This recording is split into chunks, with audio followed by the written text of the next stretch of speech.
Good morning. I'm Deacon Starns. I'm assigned at St. Andrew Parish in Bluegrass, the parish life coordinator for that parish, which means that there's only 3 of us PLCs in the diocese. But basically, I run the parish. We have a sacramental minister who comes and helps us out, which is Father Bud Grant from St. Ambrose. He says Mass for us on the weekends. And then we have Father Apple Panda is our priest moderator. Basically what he does is signs the budget. So that's kind of what we do. With me today we have Laurie Hoefling and Bill Graf, and I'll let them introduce themselves when they come up here. So each of us, we didn't really talk to each other about what we were going to talk about, but we do have 3 basically different areas that we wanted to touch base on, and so I think you'll get 3 different perspectives. So we'll try to keep track of the time, and whether we go too little or too less, we weren't even, or too much, we weren't sure of that. But it's kind of funny, I'm up here because I'm not an expert. I've only been PLC for, it'll be 2 years in July 1st.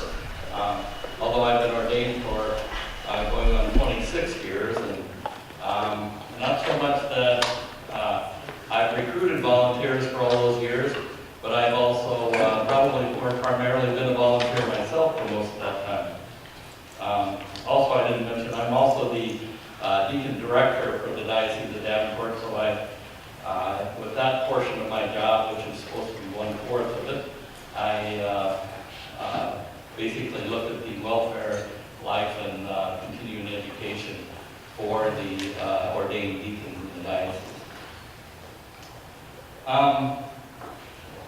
First off, we talked about volunteers. How do you get volunteers? And it's always a big problem for all of us, and how to do that. And I think the reason that I was asked to speak today was I've had some success with a few things that we've done, thanks to Andy Gardner from the development office. But typically everybody says,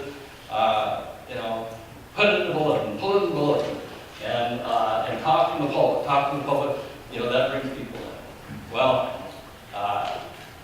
asking from the pulpit at the announcements, it's like repeating the bulletin sometimes. And so I try to keep that down. And Father is very gracious when he's like, not another homily, because we're constantly asking for things from the announcements.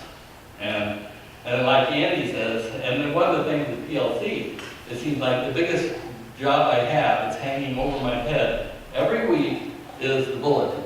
I have to get the bulletin done. I don't have any paid secretarial staff. I have volunteers, but what happens with volunteers when they're either their grandkids or need something, they're there first before they're at church. And the other thing is volunteers like to go on vacation. And so when they're not there, the paid staff does it, which is basically me. Like Andy always first told me, he says, if you want to keep something a secret, put it in the bulletin. So that's how much sometimes they read the bulletins. And I'm sitting there after a few hours of putting all this together and then printing it, and no one helped me fold it. I'm like, is anyone reading this? So it's really reassuring when somebody comes up and says, I really like that part in the bulletin. Well, in previous years at my parish at St. Andrew, we always had a volunteer weekend, and probably most parishes have that or something like that, because about every parish I've ever been in, once a year we would have some type of weekend where we want to get people signed up for different committees. Each committee, in our case, would have a large placard thing, and they would, after Mass, and then somebody would stand by from that committee, and you would hope someone would stop by and say, oh, I'm really interested in joining that committee. Oftentimes it was a disaster and a whole waste of time, because the people got tired of it. It was routine, it was the same thing. And what was the big thing with committees? I don't want to serve on a committee to go to a meeting on every Wednesday night or one Wednesday a month when I got other things I'd rather do than sit in this hour meeting. Well, part of the thing we found out was that rather than ask them to be on the committee, really, what do you need? What does that committee specifically need? And that was what this presentation is really all about, is being much more specific. What do we specifically need from that committee? And so we did have a volunteer weekend this past year, but, and I think in your handouts you got a little staple thing. The first one is the volunteer weekend. If you can find that in your packet. I think it's the last part on the left side. Please find it.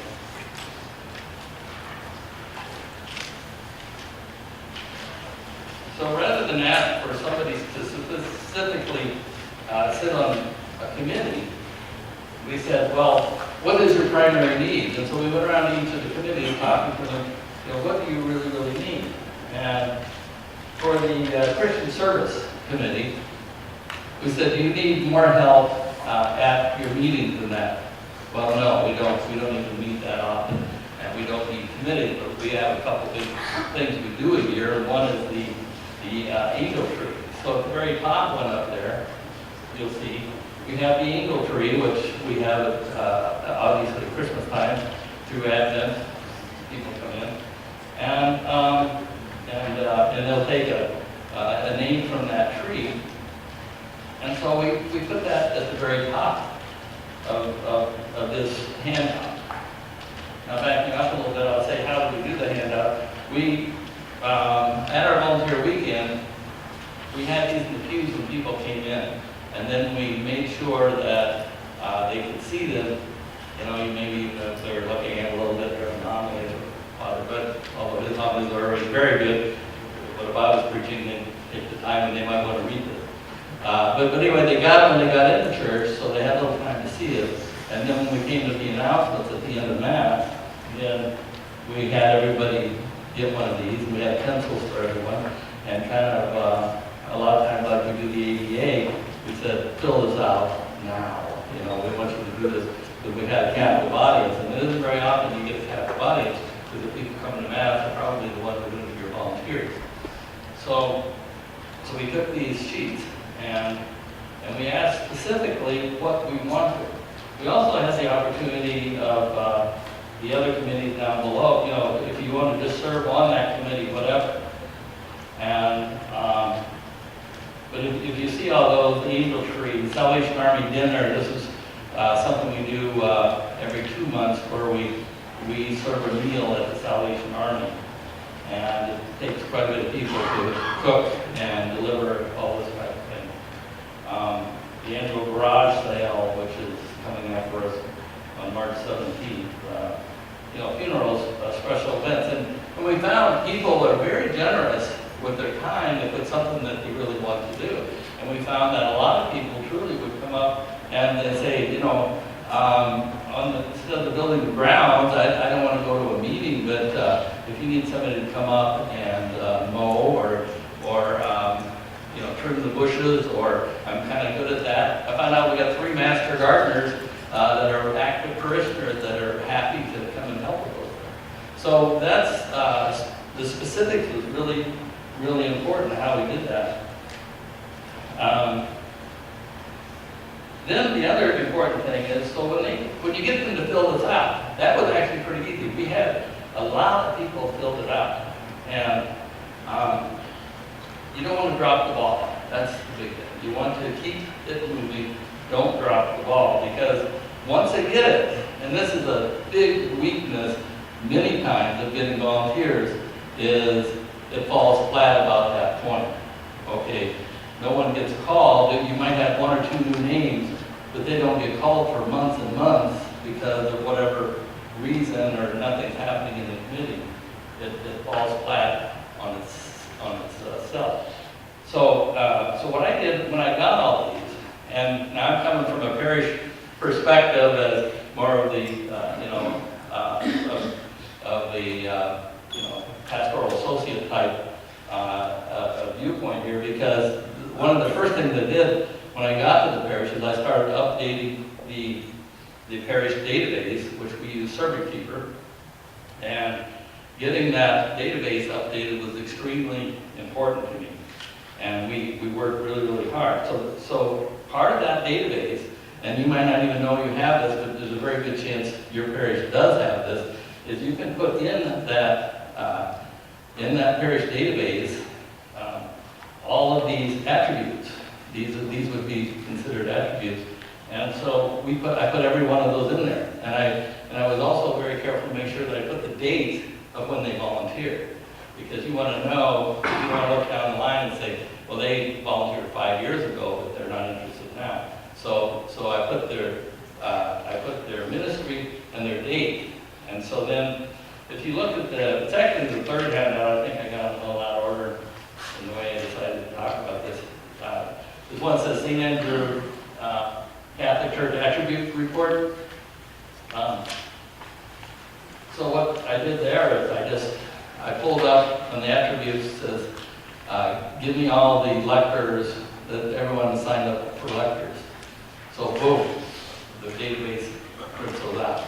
So then I can take this list and then I send it on to each committee head. And I made sure that in a very timely fashion that everyone who filled out the sheet had, that I got this in the database and I got each attribute information of those particular committees or what they wanted to serve on to that person. And then I actually took what they signed up for, because people selectively, like for instance, if you go back to the volunteer weekend, let's say they signed up for the funeral special events, they'll make a casserole, salad, dessert, or some would clean up, or some would serve mass. That's important of what part they want to do, and you know that. So I would give them that as well. But we had everything logged and tracked those people. So let's see. Then another example is I think it's the middle handout there, was that I wanted to make a good point about is also gathering the information that you need. Our lecture sign, for instance, or part of our volunteer weekend, and actually last year we split this up when I did the volunteer weekend for serving on committees and then doing mass ministries. They used to do those together, and we split that up this past year, and I think that was a little more effective. So for all of our mass ministries, like lector, all of them, usher, communion distributors, all those things, we would have a new sign up for that. And people are a little better on signing up for that, but you encourage everyone, and we would have these sign-ups out on the table in the gathering space and say sign up. But there again, get enough information, and that's a very key thing, is to make sure that we always get, just not their name and phone number.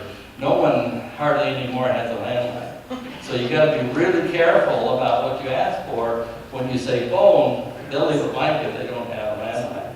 And so we typically will specify home phone, cell phone, and you find out, we got a lot more cell phones now. It's a big turnover. And email. Emails are extremely important, because they're extremely important to me, because when I send something out to a committee, I'm always sure that I'll do a group email and try to get everyone. We have one committee member who's very active in the parish, and he doesn't have email, and it drives me crazy. But so that one, I make a copy of the email, I pull it, I put his name on there, and I put it in the gathering space, and he picks it up on the weekend. And if I needed to get it quicker, I drop it in the mail. But almost everyone else has an email. And so that's an important one to ask for. We don't even always think about it when we get the sign up, but get that email. And there again, get this information in the parish database right away, because you got invaluable information. You may need to talk to your whoever, the pastor, administrator, parish secretary, someone. Most of these parish databases have the availability to just give you access to that information. In other words, you can maybe get the name, address, phone number of the people, but you can't go in and see their financial contributions from that, and you can control that from all these type of parish databases. And it's really worth it to be able to, get and be able to use that. How much time? Getting past my time. 11:30 is past. I don't want to hog my time with the other presenters, but last, real quick, I'll just do real quickly here to make a point is in volunteering.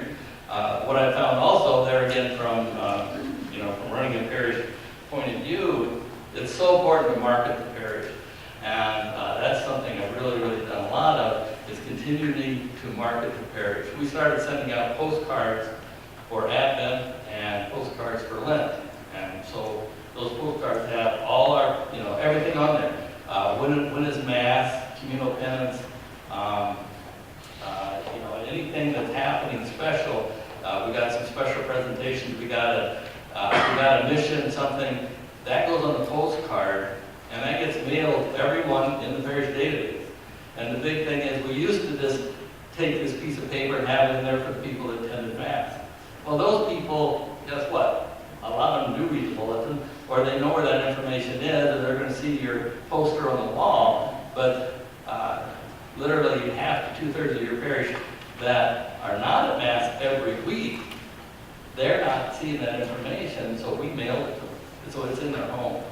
And we did a nice little postcard, actually, like that, and that they'll hopefully put on the magnet on the refrigerator, and they'll see that. So marketing is a big thing. That's how you're going to get volunteers, is by having people come in. We have a, Sure, I just want to think smaller, multiple postcards outweighs the newsletter. what's that? Do the smaller postcards more frequently outweigh a newsletter? I think so. By the comments I've had back, the postcards have been extremely effective. I think they do, because they're reaching people that you're not going to reach otherwise. Now you're talking like a bulletin you mail to the... Some would argue that all that you put on the postcard was already in the newsletter which was sent 3 weeks ago. Oh, you mean, so you mail newsletters to the home? Correct. Yeah, okay, well, we don't do that, so, Okay. yeah, so that, I guess you have to weigh out, Fine, I'm just asking, maybe Yeah. this generation reacts more to getting multiple small, Yeah, event-oriented types of notices Yeah. than one large that has 10 event notices in it, but you don't look at it. Yep, yeah, exactly. And so just the specifics, I think sometimes does help. Like I say, hopefully it's on the refrigerator, and then it's got, oh, you know what, that's coming up, and maybe we got to go do that. Or, it's easy to present communal penance. But there again, getting volunteers. So we also have a monthly, the parish, or the community has a monthly thing called the Bugle. We don't have a bluegrass small town, we don't have a newspaper, but we have a email service, and then it's at the grocery stores. You can pick up the Bugle. It's a pack like this, and you go through, and we have that in there. And so, like I say, any way that you can market the parish, I think you have a better opportunity of bringing people in. And I've talked too long, I need to let other people speak here, so It's okay. thank you.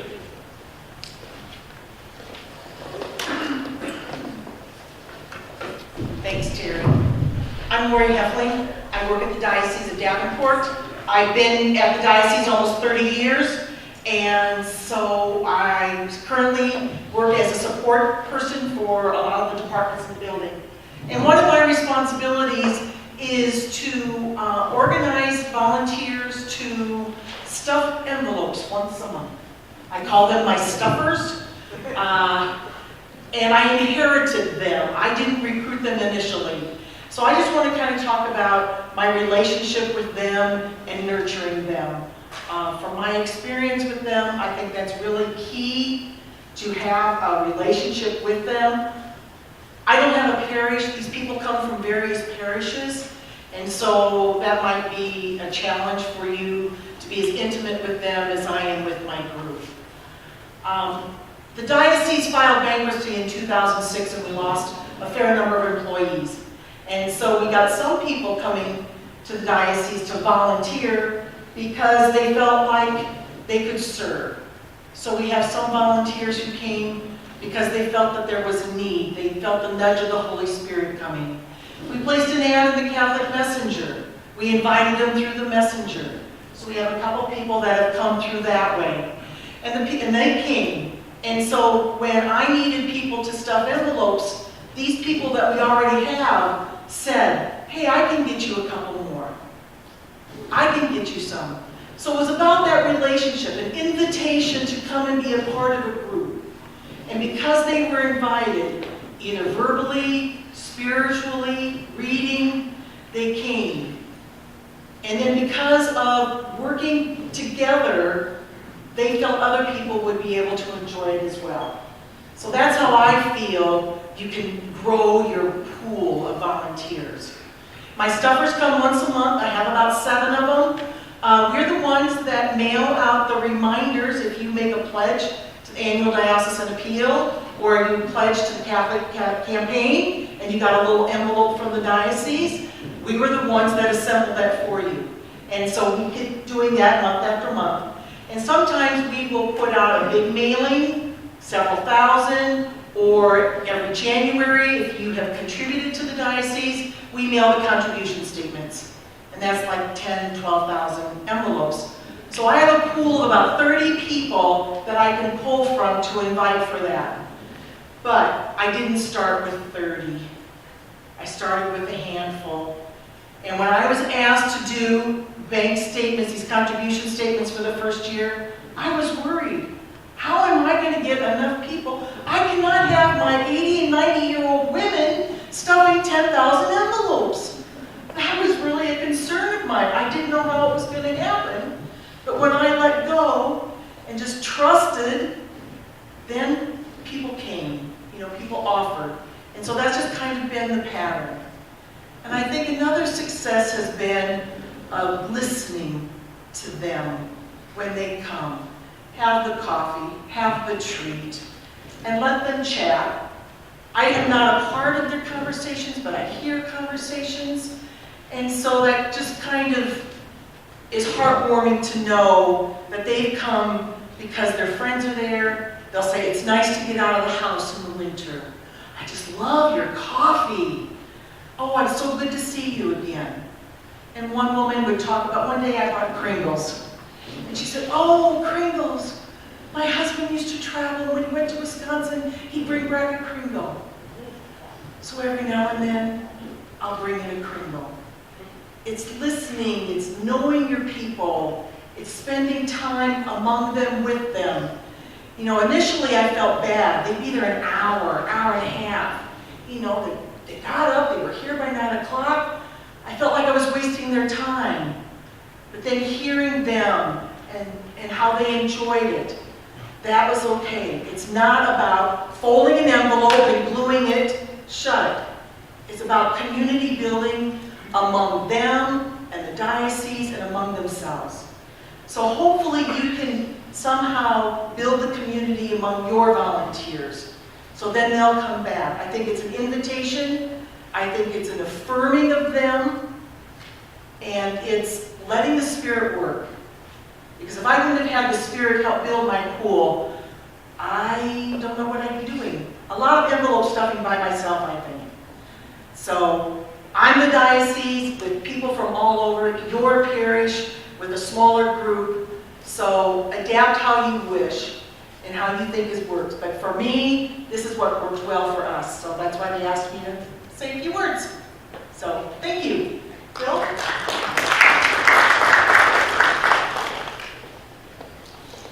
Well, since I got about a half hour left, let me just quick.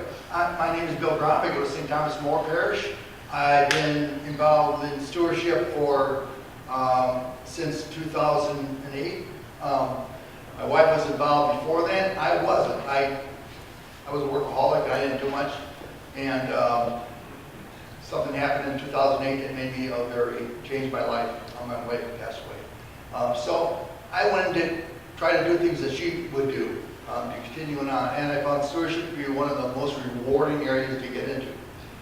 A few things that were said, I would disagree with a little bit. We have put out 4 newsletters a year, once a quarter. It was about 8 pages. It was colored. It was shiny. Very appealing to get, and I think our members enjoyed it. We had each commission write letters about what they were doing, what their needs were, and so forth, so people could contact that commission directly and sign up for doing something they want. So it was kind of a book of things to do, but also a newsletter and an update and a nice message from our pastor. That was fairly successful. It tended to get a little expensive to do, so we started to do it electronically. Asked the person if they would take it in electronic mode, and then we just sent out it as an electronic document, and cost was reduced a lot. But I was up here today, I wanted to mostly talk about ways of attracting people, and I heard you heard a number of them. But we do it, our best way we experienced was through a fair. Now, everybody like to go to a fair? Fairs are fun.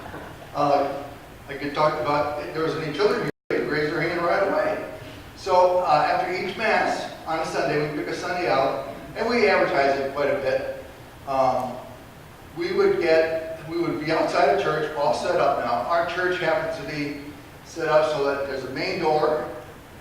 It's the only, well, they have side doors, but main door, and it comes up into a wide sidewalk, about 15, 20 feet wide, and it's about 50, 60 yards. And there's 2 other little sidewalks. We block those off. They can't use those during our fair.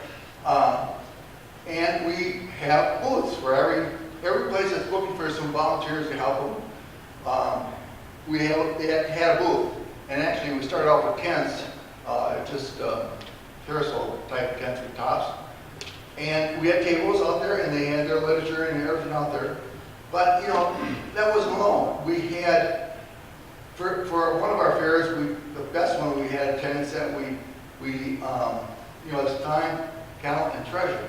So we had a theme for that parish of being pirates. And all of the people that worked dressed up as pirate. I mean, how hard is it? You just put a patch over your eye and you're a pirate. So that brought a lot of attention from the kids, and they really enjoyed it. And, the parents might want to go straight to the car, but the kids were dragging them. Then we also did something, we had one of these popcorn makers. We rented one of these popcorn cars, or whatever they call them, and we handed out free popcorn. Well, the kids wouldn't go by us and wants to get a bag of popcorn. Then a little bit further down, as it went down this pipe, we gave away pie. And pies were cooked by volunteers and donated, and we had enough pie to give everybody a pie. And of course, you can't have pie without ice cream. So we had to have a little bit of ice cream to get a scoop. One year we did, instead of pies, we just did sundaes. They made their own sundae, and did a couple of scoops, and we had all these things down. And the kids loved that, and it went up and down. We also had some in the background, we had some people organizing games for the kids. And what this did was it freed up the parents for a little bit. And these are the parents with kids that have the least amount of time. Oh, I'm too busy with the kids, I'm too busy with this. But we then got these parents, and they did sign up. And we had some activities that they could volunteer on and bring their kids with them. So it really turned out to be nice. Most of the time we had it outside in front of the church. You have to have somebody that has really in with God to get good weather. We had good weather most of the time. One year we have a Saturday Mass, and we kept the tents up. Everything else was going outside to Sunday, and we had a storm and blew down a couple of our tents. But other than that, we also had good weather. We have it downstairs initially, and it worked out well. It's not as much room as it is outside, and the sun's not shining. But we would have them go to their booth. People would talk to them. We meet them as the salesman, and then they would go around and get their name, and we put their name and do the follow-up with them. and do all that. It was just a really good way to get people interested. You can also have a picnic of your parish and so forth. Now, the reason the newsletter was still one of our best ways of getting people was we only hit about a third of our population, maybe a fourth, but it wasn't a big part of our population because of the old rule, only 2/3 of your people that are registered come to Mass. But nevertheless, by sending this out to everybody, 100%, we did bring in some of these people that, you know, are what we call priesters. Christmas and Easter they come. So they start, we enhanced our people that go to Mass a little bit. Not much, but a little bit. But that's what you need to do. Take a little bit at a time and work yourself there. So that's for I have. We have time? I don't know. Yes, we have time. For questions from We have time for Deacon or questions. Laurie? Back there, Terry. I'd like to make a couple of comments. Sure. This volunteer weekend thing is very good for expressing interest. I could fill out some of those. But I wouldn't sign up to do any of these things until I have a job description, and I know if it's going to be once a week, twice a week, once every 6 months, once a year. How many hours does it take? How many hours do I work? I was through the Stewardship Institute here, maybe 10 years ago.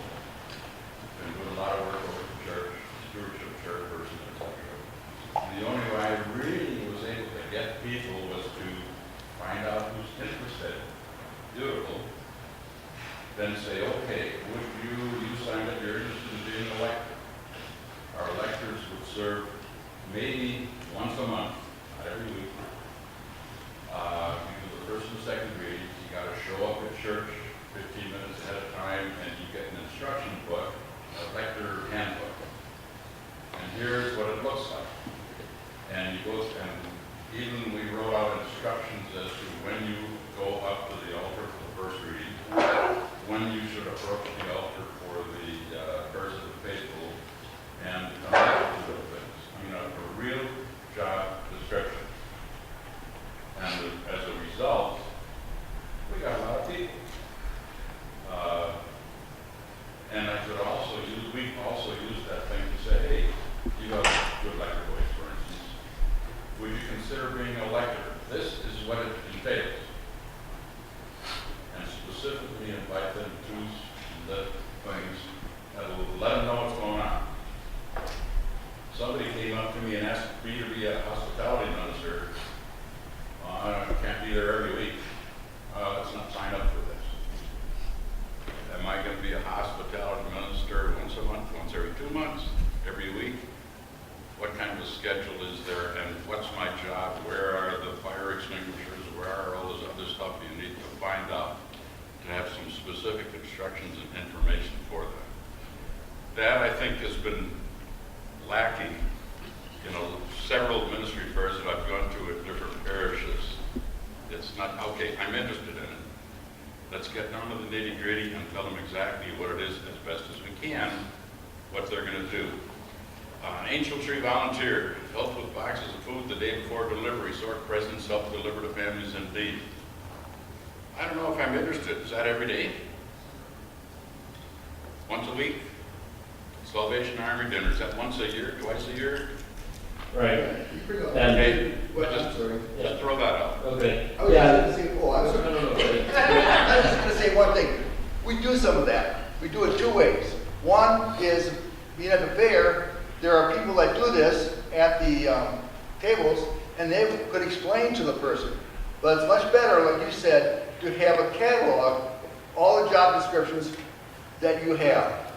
Maybe it doesn't, you know, depends on what the job is, depends how long it is, but we try to write up specific instructions for the people. Now, we can't tell them necessarily it's going to be 2 days a week, but we could, if you request 2 days a week, or 2 days a month, or 1 day a month, we could do that, you know. So what's possible in that? area, but I'll let Deacon. Yeah, well, you're absolutely right, what you said. We have full detail for descriptions of the committees. We have detailed descriptions of each ministry, how to do that ministry, everything like that. The key point I was trying to make with this presentation was grabbing their interest and getting that name of that person. And that's what I was saying, don't drop the ball, because basically it always comes down to one-on-one and trying to get somebody's interest and show them you care. That's one of the things that I've noticed, that we get about one new family a month that join the parish. Some of them want to kind of slip in kind of quietly, don't want to get too involved, but a good number of them will, and I make sure that I talk to them, as well as our welcoming committee, which is very, very good. And then we find out specifics of their interest in that. So once we get any interest at all in these people, and we have a very nice presentation, and we had actually people from our faith formation, or different people that gave the presentation, not just from me, because they hear from me all the time, when we had them fill that sheet out. So, and the thing is, too, is if I would give them a packet of paper in the pew with 12 pages for every committee, they're lost. There's not enough time. We wanted to keep it to one page. That was the key thing we tried to do. Yeah, so at St. Patrick's, that was the way us too. We had everything in a booklet that had so much information that it was overwhelming. So we really streamlined. We had the booklet in paper form with the detailed descriptions. Plus then we got it down to just like a trifold with checkoffs. Because there are those people that want to do it at Mass and get it done and hand it in. They kind of know. They already have. You have to cater to people. There are different learning types. So we have the visual fair for those people that want to be involved and see and feel and touch the ministries and what they do and ask questions. Those that want to fill it out, now we also have an online link that has both the descriptions and the fill out form, where they can do it online. Those people that just go home and take care of it and have it done. And you can also bring the forms back. So I think it's just when you all these different ways. Yeah. Personality types. And we had the same, we got them from them and she didn't copied it, but we have the same thing as that's the official document they fill out. Now, if you need more information, we could put in more information about each one of those points, but it wasn't fairly good amount of detail going down. So. It is important to have both. Yeah. I just want to really commend your parish. If you have people going all the way from bluegrass to the call home to play bingo, that's significant. Yeah, we've had some tremendous volunteers in our parish. It's a long way. Yeah, they drive quite a way sometimes for some of this. And the Salvation Army dinner is downtown Davenport, and so it's not necessarily close, but these are ministries that they picked up over the years, or whatever, however they connected with the people, and we support those. So definitely it's all about what works for your parish, and we're done. We're done. So, but that's the bottom line. What works for your parish, and that's the big thing I've been trying to do, is think outside the box, because we did some of these other things that the fairs, which have worked well for them, but maybe they hadn't done it for a while. Our people were so tired of seeing the fairs that this was like, I know what we do. Give me something, give me the meat and potatoes, and I'm done. Thank you, everyone, very much.